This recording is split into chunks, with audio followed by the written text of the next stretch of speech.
श्री शिव पुराण कैलाश संहिता अध्याय 13 संन्यास ग्रहण की शास्त्रीय विधि। गणपति पूजन, होम, तत्व शुद्धि, सावित्री प्रवेश, सर्व संन्यास और दंड धारण आदि का प्रकार।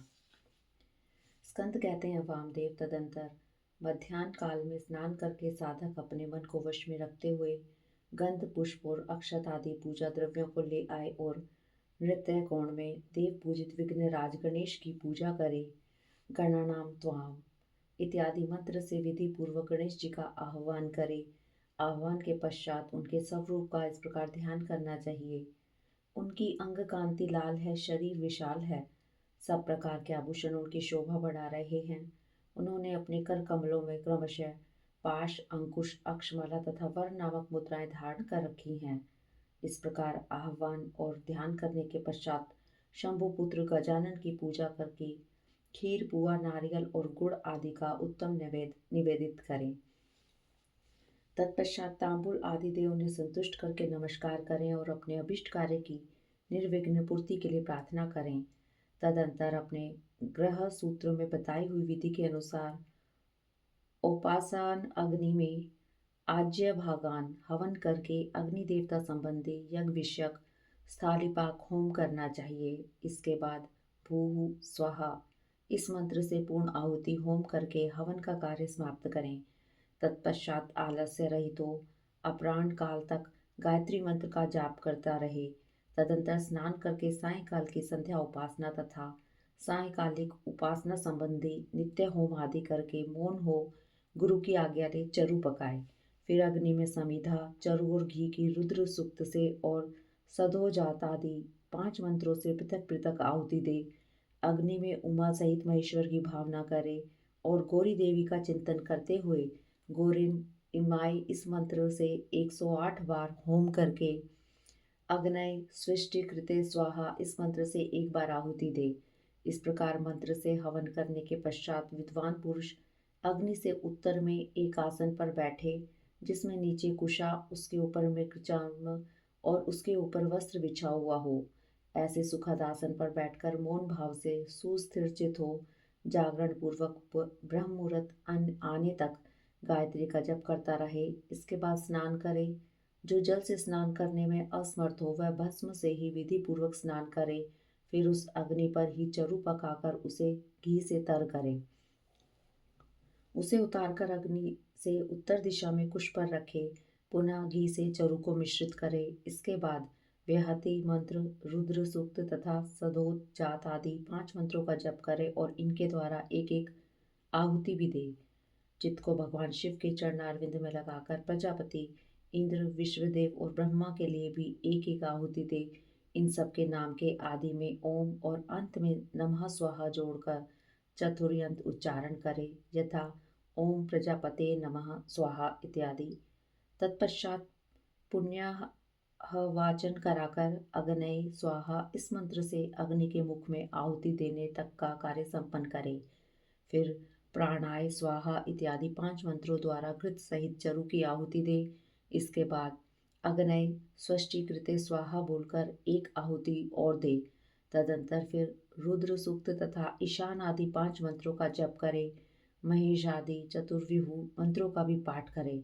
इस प्रकार तंत्र होम करके अपनी ग्रह शिखा में बताई हुई पद्धति के अनुसार उन देवताओं के उद्देश्य से बुद्धिमान पुरुष सांग होम करे। इस तरह जो अग्निमुख आदि कर्म तंत्र को प्रवर्तित किया गया है उसका निर्वाह करके विरजा होम करे। 26 तत्व रूप इस शरीर में छिपे हुए तत्व समुदाय की शुद्धि के लिए विरजा होम करना चाहिए। उस समय यह कहे कि मेरे शरीर में जो ये तत्व हैं इन सब की शुद्धि हो। उस प्रसंग में आत्म तत्व की शुद्धि के लिए आरुण के तुक मंत्रों का पाठ करते हुए पृथ्वी आदि तत्व से लेकर पुरुष तत्व पर्यंत क्रमशः सभी तत्वों की शुद्धि के निमित्त घृत युक्त चरु का होम करें तथा शिव के चरणारविंदों का चिंतन करते हुए मौन रहे। पृथ्वी, जल, तेज, वायु और आकाश ये पृथ्वी आदि पंचक कहलाते हैं। शब्द, स्पर्श, रस, रूप, गंध ये शब्द आदि पंचक हैं। वाक, पाणि, पाद, पायु और उपस्थ ये वाग आदि पंचक हैं। श्रोत्र, नेत्र, नासिका, रसना और त्वक ये श्रोत्र आदि पंचक हैं। सिर, पार्श्व, पृष्ठ और उदर ये 4 है। इन्हीं में जंघों को भी जोड़ ले। फिर त्वक आदि 7 धातुएं हैं। प्राण, अपान आदि 5 वायु को प्राण आदि पंचक कहा गया है। अन्य आदि 5 कोशों को कोश पंचक कहते हैं। उनके नाम इस प्रकार हैं: अन्नमय, प्राणमय, मनोमय, विज्ञानमय और आनंदमय। इनके सिवा मन, चित्त, बुद्धि, अहंकार, ख्याति, संकल्प, गुण, प्रकृति और पुरुष हैं। भोक्तापन को प्राप्त हुए पुरुष के लिए भोग काल में जो 5 अंतरंग साधन हैं उन्हें तत्व पंचक कहा गया है। उनके नाम ये हैं: नियति, काल, राग, विद्या और कला। ये पांचों माया से उत्पन्न है। मायाम तु प्रकृतिम विद्यात्। इस श्रुति में प्रकृति ही माया कही गई है। उसी से ये तत्व उत्पन्न हुए हैं, इसमें संशय नहीं है। काल का स्वभाव ही नियति है, ऐसा श्रुति का कथन है। ये नियति आदि जो 5 तत्व है, इन्हीं को पंचकंचुक कहते हैं। इन 5 तत्वों को न जानने वाला विद्वान भी मूढ़ ही कहा गया है। नियति प्रकृति से नीचे और यह पुरुष प्रकृति से ऊपर है। जैसे कोई की एक ही आंख उसके दोनों गोलकों में घूमती रहती है, उसी प्रकार पुरुष प्रकृति और नियति दोनों के पास रहता है। यह विद्या तत्व कहा गया है। शुद्ध विद्या, महेश्वर, सदाशिव, शक्ति और शिव, इन पांचों को शिव तत्व कहते हैं। ब्राह्मण, प्रज्ञानम ब्रह्म, इस श्रुति के वाक्य से यह शिव तत्व ही प्रतिपादित हुआ है। मुनीश्वर, पृथ्वी से लेकर शिव पर्यंत जो तत्व समूह है, उसमें से प्रत्येक को क्रमशः अपने अपने कारण में लीन करते हुए उसकी शुद्धि करें। पृथ्वी आदि पंचक, शब्द आदि पंचक, वाग आदि पंचक, श्रोत आदि पंचक, शिरा आदि पंचक, तवगाद आदि सातु धातु सप्तक, प्राण आदि पंचक, अन्नमय आदि कोश पंचक, मन आदि पुरुषांत तत्व, नित्य आदि तत्व पंचक और शिव तत्व पंचक, ये 11 वर्ग है। इन एकादश वर्ग संबंधी मंत्रों के अंत में परस्मै शिव ज्योतिषे इदम नमः, इस वाक्य का उच्चारण करें। इसके द्वारा अपने उद्देश्य का त्याग बताया गया है। इसके बाद विविध्या तथा कर्षोतक संबंधी मंत्रों के अंत में अर्थात विविध्याय स्वाहा, कर्षोत्काय स्वाहा, इनके अंत में सब तव त्याग के लिए व्यापकाय परमात्मने शिव ज्योतिषे विश्वभूत घसनोत्सुकाय परस्मै देवाय इदम नमः, इसका उच्चारण करें। तत्पश्चात उत्तिष्ठ ब्राह्मण सपते देवयंत तव्वे महे उपप्रयन्तु मरुत सुदानव इंद्र प्राशुर्भवा स च। इस मंत्र के अंत में विश्व रूपाय पुरुषाय ओम स्वाहा बोलकर सब तव त्याग के लिए लोकत्रय व्यापिने परमात्मने शिवायेदम न मम का उच्चारण करें। तदंतर अपनी शाखा में बताई हुई विधि से पहले तंत्र कर्म का संपादन करके घृत मिश्रित चरु का प्राशन एवं आचमन करने के पश्चात पुरोधा आचार्य को स्वर्ण आदि से संपन्न समुचित दक्षिणा दें। फिर ब्रह्मा का विसर्जन करके प्रातःकालिक उपासना संबंधी नित्य होम करें। इसके बाद मनुष्य सम माँ सिंचन्तु मरुतः इस मंत्र का जप करे। तत्पश्चात याते अग्ने यज्ञिया तनुस्तये हारोहात्मन आत्मानम इत्यादि मंत्रों से हाथ को अग्नि में तपाकर उस अग्नि को अद्वैत धाम स्वरूप अपने आत्मा में आरोपित करे। तदंतर प्रातःकाल की संध्या उपासना करके सूर्य उपस्थान के पश्चात जलाशय में जाकर नाभि तक जल के भीतर प्रवेश करे। वहाँ प्रसन्नता पूर्वक मन को स्थिर कर उत्सुकता पूर्वक वेद मंत्रों का जप करे। जो अग्निहोत्री हो वह अग्नि स्थापित अग्नि में प्रजापति इष्टि करे तथा वेदोक्त वैश्वानर स्थालीपाक होम करके उसमें अपना सब कुछ दान कर दे। पूर्वोक्त रूप से अग्नि का आत्मा में आरोप करके ब्राह्मण घर से निकल जाए। मुनीश्वर फिर वह साधक निमांकित रूप से सावित्री प्रवेश करे। ओम भूर सावित्री प्रवेशयामि, ओम तत्सर वितुर्वरेण्यम, ओम भूर सावित्री प्रवेशयामि भर्गो देवस्य धीमहि, ओम स्वः सावित्रीं प्रवेशयामि धियो यो न प्रचोदयात्, ओम भूर्भुवः स्वः सावित्रीं प्रवेशयामि तत्सर्वितुर्वरेण्यं भर्गो देवस्य धीमहि धियो यो न प्रचोदयात्। इन वाक्यों का प्रेम पूर्वक उच्चारण करें और चित्त को चंचल न होने दे। उस समय गायत्री का इस प्रकार ध्यान करें। ये भगवत्री गायत्री साक्षात भगवान शंकर के आधे शरीर में वास करने वाली हैं। इनके 5 मुख और 10 भुजाएं हैं। ये 15 नेत्रों से प्रकाशित होती हैं। नूतन रत्नमय किरीट से जगमगाती हुई चंद्रलेखा इनके मस्तक को विभूषित करती है। इनकी अंग कांति शुद्ध स्फटिक मणि के समान उज्ज्वल है। ये शुभ लक्षणा देवी अपने 10 हाथों में 10 प्रकार के आयुध धारण करती हैं। हार, केयूर, कड़े, करधनी और नुपुर आदि आभूषणों से इनके अंग विभूषित हैं। इन्होंने दिव्य वस्त्र धारण कर रखा है। इनके सभी आभूषण रत्न निर्मित हैं। विष्णु, ब्रह्मा, देवता, ऋषि तथा गंधर्वराज और मनुष्य ही सदा इनका सेवन करते हैं। ये सर्वव्यापिनी शिवा सदाशिव देव की मनोहारिणी धर्म पत्नी है। संपूर्ण जगत की माता, तीनों लोकों की जननी, त्रिगुणमयी, निर्गुणा तथा अजन्मा है। इस प्रकार गायत्री देवी के स्वरूप का चिंतन करते हुए शुद्ध बुद्धि वाला पुरुष ब्रह्मणत्व आदि प्रदान करने वाली अजन्मा आदि देवी त्रिपदा गायत्री का जप करे। गायत्री व्याहतियों से उत्पन्न हुई है और उन्हीं में लीन होती है। व्याहतियाँ प्रणव से प्रकट हुई हैं और प्रणव में ही लय को प्राप्त होती हैं। प्रणव संपूर्ण वेदों का आदि है। वह शिव का वाचक, मंत्रों का राज अधिराज, महाबीज स्वरूप और श्रेष्ठ मंत्र है। शिव प्रणव है और प्रणव शिव कहा गया है क्योंकि वाच्य और वाचक में अधिक भेद नहीं होता। इसी महामंत्र को काशी में शरीर त्याग करने वाले जीवों के मरण काल में उन्हें सुनाकर भगवान शिव परम मोक्ष प्रदान करते हैं। इसलिए श्रेष्ठ यति अपने हृदय आकाश के मध्य में विराजमान एकाक्षर प्रणव रूप परम कारण शिवदेव की उपासना करते हैं। दूसरे मुमुक्षु, धीर एवं विरक्त लौकिक पुरुष भी मन से विषयों का परित्याग करके प्रणव रूप परम शिव की उपासना करते हैं। इस प्रकार गायत्री का शिववाचक प्रणव में लय करके अहम वृक्षस्य रे रीवा इस अनुवाक का जप करे।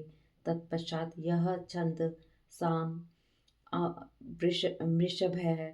इस अनुवाक को आरंभ से लेकर श्रुतम में गोपाय तक पढ़कर कहें। दारे शरणायाश्च वितेषणायाश्च लोकेशनायाश्च व्युतिथो अहम अर्थात मैं स्त्री की कामना, धन की कामना और लोकों में ख्याति की कामना से ऊपर उठ गया हूँ। मुने इस वाक्य का मंद, मध्यम और उच्च स्वर से क्रमशः 3 बार उच्चारण करें। तत्पश्चात सृष्टि, स्थिति और लय के क्रम से पहले प्रणव मंत्र का उद्धार करके फिर क्रमशः इन वाक्यों का उच्चारण करें। ओम भूर संन्यस्तं मयः, ओम भुवः संन्यस्तं मयः, ओम स्वः संन्यस्तं मयः, ओम भूर्भुवः स्वः संन्यस्तं मयः। इन वाक्यों का मंद, मध्यम और उच्च स्वर से हृदय में सदाशिव का ध्यान करते हुए सावधान चित्त से उच्चारण करें। तदंतर अभयम सर्वभूतेभ्यो मत स्वाहा, मेरी ओर से सब प्राणियों को अभयदान दिया गया, ऐसा कहते हुए पूर्व दिशा में 1 अंजलि जल लेकर छोड़ें। इसके बाद शिखा के शेष वालों को हाथ से उखाड़ डालें और यज्ञोपवीत को निकालकर जल के साथ हाथ में ले इस प्रकार कहें। ओम भूर समुद्रम गच्छ स्वाहा, यूं कहकर उसका जल में ही होम कर दें। फिर ओम भूर संन्यस्तं मया, ओम भुवः संन्यस्तं मया, ओम स्वः संन्यस्तं मया, इस प्रकार 3 बार कहकर 3 बार जल को अभिमंत्रित करके उसका आचमन करें। फिर जलाशय के किनारे आकर वस्त्र और कटी सूत्र को भूमि पर त्याग दें तथा उत्तर या पूर्व की ओर मुंह करके साध पद से कुछ अधिक चलें। कुछ दूर जाने पर आचार्य उससे कहे, ठहरो ठहरो भगवन, लोक व्यवहार के लिए कोपिन और दंड स्वीकार करो। यूं कह आचार्य अपने हाथ से ही उसे कटी सूत्र और कोपिन देकर गेरुआ वस्त्र भी अर्पित करे। तत्पश्चात सन्यासी जब उससे अपने शरीर को ढककर 2 बार आचमन कर ले तब आचार्य शिष्य से कहे, इंद्रस्य व्रजो असि, यह मंत्र बोलकर दंड ग्रहण करो। तब वह इस मंत्र को पढ़े और सखा माँ गोपायोज सखा यो असीन्द्रस्य व्रजो असि वात्रघन शर्म में भव यत पापम तन निवार्य, इस मंत्र का उच्चारण करते हुए दंड की प्रार्थना करके उसे हाथ में ले। तत्पश्चात प्रणव या गायत्री का उच्चारण करके कमंडल ग्रहण करे। तदंतर भगवान शिव के चरणारविंद का चिंतन करते हुए गुरु के निकट जा वह 3 बार पृथ्वी में लौटकर दंडवत प्रणाम करे।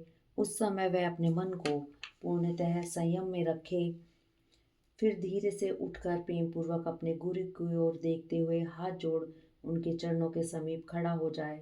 संन्यास दीक्षा विषयक कर्म प्रारंभ होने के पहले ही शुद्ध गोबर लेकर आंवले बराबर उसके गोले बना ले और सूर्य की किरणों से ही उन्हें सुखाए। फिर होम आरंभ होने पर उन गोलों को होमाग्नि के बीच में डाल दे। होम समाप्त होने पर उन सबको संग्रह करके सुरक्षित रखे। तदंतर दंड धारण के पश्चात गुरु विराजाग्नि जनित उस श्वेत भस्म को लेकर उसी को शिष्य के अंगों में लगाए अथवा उसे लगाने की आज्ञा दे। उसका क्रम इस प्रकार है। ओम अग्निरिति भस्म वायुर इति भस्म जलम इति भस्म स्थलम इति भस्म वयोमिति भस्म सर्वम हवाम हवाम इदम भस्म मन एतानि चक्षुषी। इस मंत्र से भस्म को अभिमंत्रित करें। तदंतर ईशान आदि 5 मंत्रों द्वारा उस भस्म का शिष्य के अंगों से स्पर्श कराकर उसे मस्तक से लेकर पैरों तक सर्वांग में लगाने के लिए दे दें। शिष्य उस भस्म को विधि पूर्वक हाथ में लेकर त्रयायुषम तथा त्रयंबकम इन दोनों मंत्रों को 3-3 बार पढ़ते हुए ललाट आदि अंगों में क्रमशः त्रिपुंड धारण करे। तत्पश्चात श्रेष्ठ शिष्य अपने हृदय कमल में विराजमान उमा सहित भगवान शंकर का भक्ति युक्त चित्त से ध्यान करे। फिर गुरु शिष्य के मस्तक पर हाथ रखकर उसके दाहिने कान में ऋषि छंद और देवता सहित प्रणव का उपदेश करे। इसके बाद कृपा करके प्रणव के अर्थ का भी बोध कराए। श्रेष्ठ गुरु को चाहिए कि वह प्रणव के 6 प्रकार के अर्थ का ज्ञान कराते हुए उसके 12 भेदों का उपदेश दे। तत्पश्चात शिष्य दंड की भांति पृथ्वी पर पड़कर गुरु को साष्टांग प्रणाम करे और सदा उनके अधीन रहे। उनकी आज्ञा के बिना दूसरा कोई कार्य न करे। गुरु की आज्ञा से शिष्य वेदांत के तात्पर्य के अनुसार सगुण निर्गुण भेद से शिव के ज्ञान में तत्पर रहे। गुरु अपने उसी शिष्य के द्वारा श्रवण मनन और निधि ध्यान आसन पूर्वक जप के अंत में प्रातःकालिक आदि नियमों का अनुष्ठान करवाए। कैलाश प्रस्तर नामक मंडल में शिव के द्वारा प्रतिपादित मार्ग के अनुसार शिष्य वहीं रहकर शिव पूजन करे। यदि गुरु के आदेश के अनुसार वह प्रतिदिन वहीं रहकर मंगलमय देवता शिव की पूजा करने में असमर्थ हो तो उनसे अर्घा सहित सपिक्टिक में शिवलिंग ग्रहण कर ले और कहीं भी रहकर नित्य उसका पूजन किया करे। वह गुरु के निकट शपथ खाते हुए इस तरह प्रतिज्ञा करे, मेरे प्राण चले जाएं यह अच्छा है, मेरा सिर काट लिया जाए यह भी अच्छा है, परंतु मैं भगवान त्रिलोचन की पूजा किए बिना कदापि भोजन नहीं कर सकता। ऐसा कहकर सुदृढ़ चित्त वाला शिष्य मन में शिव की भक्ति लिए गुरु के निकट 3 बार शपथ खाए और तभी से मन में उत्साह रखकर उत्तम भक्ति भाव से पंचावरण पूजन की पद्धति के अनुसार प्रतिदिन महादेव जी की पूजा करे। इतिश्री अध्याय 13 अध्याय 14 प्रणव के अर्थों का विवेचन। वामदेव जी बोले, भगवान षडानंद संपूर्ण विज्ञान में अमृत के सागर, समस्त देवताओं के स्वामी, महेश्वर के पुत्र, प्रणतारती के भंजन कार्तिकेय, आपने कहा कि प्रणव के 6 प्रकार के अर्थों का परिज्ञान अभिष्ट वस्तु को देने वाला है। यह 6 प्रकार के अर्थों का ज्ञान क्या है प्रभु? वे 6 प्रकार के अर्थ कौन कौन से हैं और उनका परिज्ञान क्या वस्तु है? उनके द्वारा प्रतिपाद वस्तु क्या है? उन अर्थों का परिज्ञान होने पर कौन सा फल मिलता है? पार्वती नंदन, मैंने जो जो बातें पूछी हैं उन सब का सम्यक रूप से वर्णन कीजिए। सुब्रह्मण्य स्कंद बोले, मुनिश्रेष्ठ, तुमने जो कुछ पूछा है उसे आदर पूर्वक सुनो। समष्टि और व्यष्टि भाव से महेश्वर का परिज्ञान ही प्रणवार्थ का परिज्ञान है। मैं इस विषय को विस्तार के साथ कहता हूँ। उत्तम व्रत का पालन करने वाले मुनीश्वर, मेरे इस प्रवचन से उन 6 प्रकार के अर्थों की एकता का भी बोध होगा। पहला मंत्र रूप अर्थ है, दूसरा यंत्र भावित अर्थ है, तीसरा देवता बोधक अर्थ है, चौथा प्रपंच रूप अर्थ है, पांचवा अर्थ गुरु के रूप को दिखाने वाला है और छठा अर्थ शिष्य के स्वरूप का परिचय देने वाला है। इस प्रकार ये 6 अर्थ बताए गए हैं। मुनिश्रेष्ठ, उन 6 अर्थों में जो मंत्र रूप अर्थ है उसको तुम्हें बताता हूँ। उसका ज्ञान होने मात्र से मनुष्य महाज्ञानी हो जाता है। प्रणव में वेदों ने 5 अक्षर बताए हैं। पहला आदि स्वर अ, दूसरा 5वां स्वर उ, तीसरा पंचम वर्ग पर पवर्ग का अंतिम अक्षर म, उसके बाद चौथा अक्षर बिंदु और 5वां अक्षर नाद। इसके सिवा दूसरे वर्ण नहीं है यह समष्टि रूप वेद आदि प्रणव कहा गया है। नाद सब अक्षरों की समष्टि रूप है। बिंदु युक्त जो 4 अक्षर हैं वे व्यष्टि रूप से शिववाचक प्रणव में प्रतिष्ठित हैं। विद्वन, अब यंत्र रूप या यंत्र भावित अर्थ सुनो। वह यंत्र ही शिवलिंग रूप में स्थित है। सबसे नीचे पीठ अर्घा लिखें, उसके ऊपर पहला स्वर अकार लिखें, उसके ऊपर उकार अंकित करें और उसके भी ऊपर प वर्ग का अंतिम अक्षर मकार लिखें। मकार के ऊपर अनुस्वार और उसके भी ऊपर अर्धचंद्राकार नाद अंकित करें। इस तरह यंत्र के पूर्ण हो जाने पर साधक का संपूर्ण मनोरथ सिद्ध होता है। इस प्रकार यंत्र लिखकर उसे प्रणव से ही वेष्टित करें। उस प्रणव से ही प्रकट होने वाले नाद के द्वारा नाद का अवसान समझें। मुने, अब मैं देवता रूप तीसरे अर्थ को बताऊंगा जो सर्वत्र गूढ़ है। वामदेव, तुम्हारे स्नेहवश भगवान शंकर के द्वारा प्रतिपादित उस अर्थ का मैं तुमसे वर्णन करता हूँ। सदोजातम प्रपदामी, यहाँ से आरंभ करके सदाशिव ओम तक जो 5 मंत्र हैं, श्रुति ने प्रणव को इन सब का वाचक कहा है। इन्हें ब्रह्म रूपी 5 सूक्ष्म देवता समझना चाहिए। इन्हीं का शिव की मूर्ति के रूप में भी विस्तार पूर्वक वर्णन है। शिव का वाचक मंत्र शिव मूर्ति का भी वाचक है, क्योंकि मूर्ति और मूर्तिमान में अधिक भेद नहीं है। ईशान मुकुटोपेत इस श्लोक से आरंभ करके पहले इस मंत्रों द्वारा शिव के विग्रह का प्रतिपादन किया जा चुका है। अब उनके 5 मुखों का वर्णन सुनो।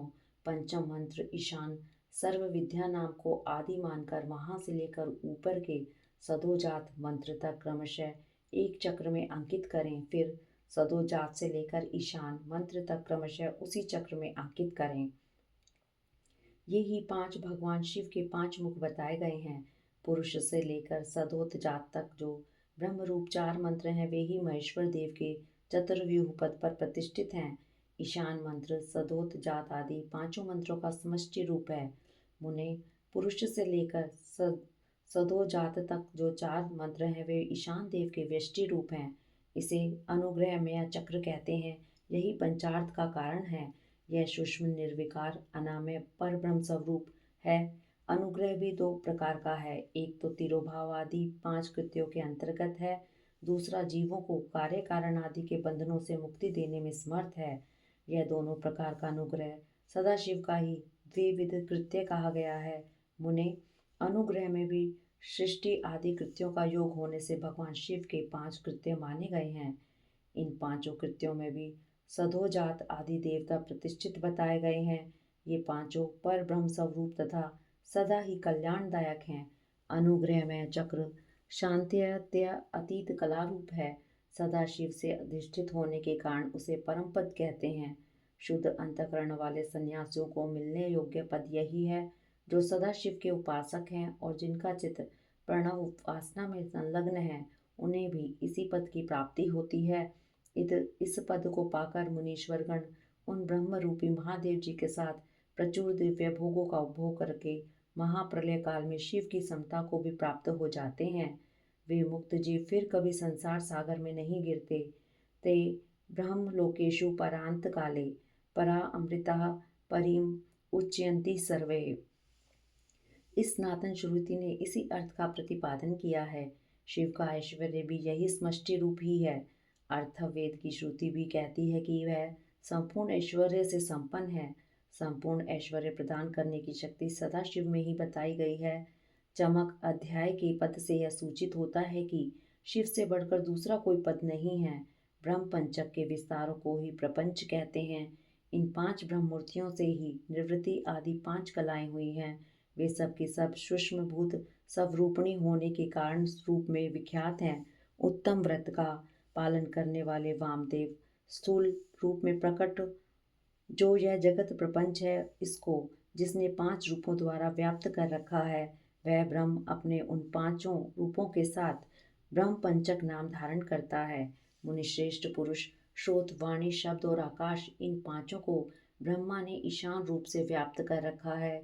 मुनीश्वर प्रकृति, त्वचा, पानी, स्पर्श और वायु, इन 5 को ब्रह्मा ने ही पुरुष रूप से व्याप्त कर रखा है।